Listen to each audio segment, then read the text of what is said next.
ಇದು ಟ್ರಾಪ್ ಹುಳುಗಳಿಗೆ. ಕೆಂಪು ದುಂಬಿ ಹುಳ ಅಂದ್ರೆ ಪ್ರತಿಯೊಂದಕ್ಕೂ ಕಪ್ಪು ದುಂಬಿ ಹುಳ, ಕೆಂಪು ದುಂಬಿ ಹುಳ ಎರಡಕ್ಕೂ ಇದೇ ಸೇಮ್ ಟ್ರಾಪ್ ಬರುತ್ತೆ.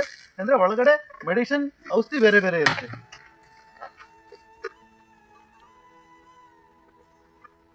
ಈ ತರ ಔಷಧಿ ಬರುತ್ತೆ. ಇದು ಕೆಂಪು ದುಂಬಿ ಹುಳದ್ದು ಔಷಧಿ. ಈ ತರ ಔಷಧಿ ಇರುತ್ತೆ.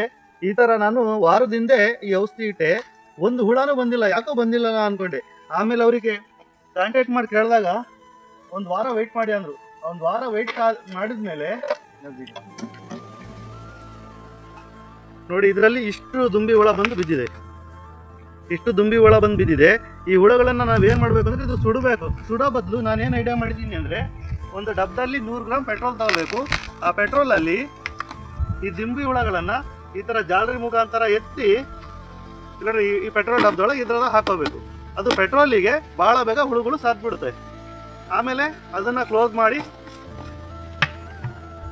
ಈ ಟ್ರಾಪ್ ಅನ್ನ ಮತ್ತೆ ಯಥಾಸ್ಥಿತಿ ಯಾವ ತರ ಇತ್ತು ಆ ತರ ಫಿಟ್ಟಿಂಗ್ ಮಾಡೋದ್ರೆ ಆಯ್ತು. ಆಮೇಲೆ 15 ದಿವಸಕ್ಕೆ ಒಂದ್ಸತಿ ಇದರಲ್ಲಿ ನೀರು ನೋಡ್ತಾ ಇರಬೇಕು. ನೀರು ಡ್ರೈ ಆಗುತ್ತೆ, ಬಿಸಿಲಿಗೆ ನೀರು ಡ್ರೈ ಆಗುತ್ತೆ.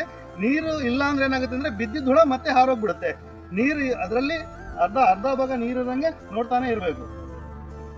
ಕಪ್ಪು ದುಂಬಿ ಹುಳದ ಟ್ರಾಪು ಅಂದ್ರೆ ಟ್ರಾಪ್ ಸೇಮ್ ಇರುತ್ತೆ, ಒಳಗೆ ಮೆಡಿಸಿನ್ ಚೇಂಜ್ ಇರುತ್ತೆ. ಕಪ್ಪು ದುಂಬಿ ಹುಳಕ್ಕೆ ಅದು ಇಷ್ಟೇ ಬರೋದು. ಇದೇ ಮೆಡಿಸಿನ್. ಅದಕ್ಕೆ ಈ ಮೆಡಿಸಿನ್ ಹಾಕಿದ್ರೆ ಇದ್ರ ಸ್ಮೆಲ್ಲಿಗೆ ಬಹಳ ಬೇಗ ಬಂದು ಇದ್ರಲ್ಲಿ ಬೀಳುತ್ತೆ. ಕಪ್ಪು ದುಂಬಿ ಹುಳ ಯಾವ ತರ ಇರುತ್ತೆ ಅಂದ್ರೆ ಈಗ ತೋರಿಸ್ತೀನಿ. ನಿಮ್ಮ ಅಡಿಕೆ ತೋಟ ಮತ್ತೆ ತೆಂಗಿನ ಗರಿಗಳು, ಎಳೆ ತೆಂಗಿನ ಗರಿನೆಲ್ಲ ಕಚ್ಚಿ ಆಮೇಲೆ ತೆಂಗಿನ ಗರಿ ಅರ್ಧ ಕಟ್ಟಾಗಿರುತ್ತಲ್ಲ, ಈ ದುಂಬಿ ಹುಳನೇ ಕಚ್ಚೋದು. ಇದನ್ನು ಏನ್ ಮಾಡ್ತೀನಿ ಅಂದ್ರೆ ಈ ತರ ಕೆಳಗಿಟ್ಕೊಂಡು ಅದೇ ಪೆಟ್ರೋಲ್ ಡಬ್ಬದಲ್ಲಿ